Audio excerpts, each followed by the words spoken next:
நம்ம இப்போ செய்ய போகிறது சம்மர் ட்ரிங்க்குங்க. இதுக்கு வந்து 100 கிராம் அளவுக்கு ராகி மாவு எடுத்துக்கலாம். 1 மில்லி அளவுக்கு தண்ணி விட்டு நம்ம நல்லா மிக்ஸ் பண்ணிக்கலாம். டீ இல்லாமல் கரைச்சி தனியாக எடுத்து வச்சுக்கலாம். ஒரு மண் பாத்திரத்தில் நம்ம தண்ணி வந்து 4 டம்ளர் விட்டுக்கலாம். அது நம்ம இதுக்கு ஒரு 2 டேபிள் ஸ்பூன் அளவுக்கு ரைஸ் போட்டுக்கலாம். இன்னும் நல்லா தண்ணி கொதிக்க ஆரம்பிச்சிருச்சு. இப்போ நம்ம ராகி மாவை தண்ணியில் போட்டு கரைச்சி வச்சுருக்கோம். இதை ஆட் பண்ணிக்கலாம்.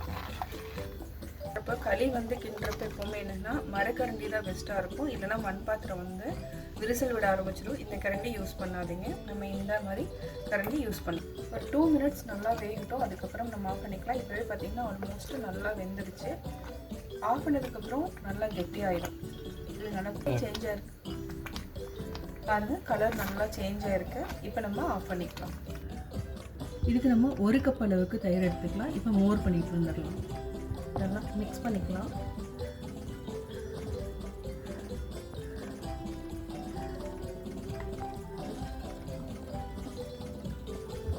நம்ம தேவையான அளவு மோர் விட்டுட்டோம்.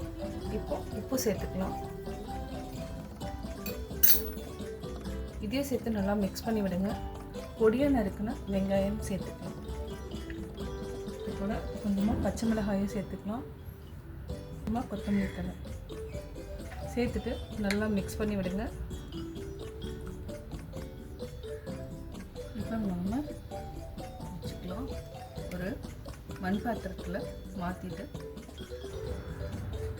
இது கூட கொஞ்சமாக வெங்காயம் போட்டுக்கலாம். இது தேவைன்னா தண்ணி நிறையா மிக்ஸ் பண்ணி கூட குடிக்கலாம். அதுவும் நல்லாயிருக்கும். சம்மர் ட்ரிங்க் ராகி கூழ் ரெடி.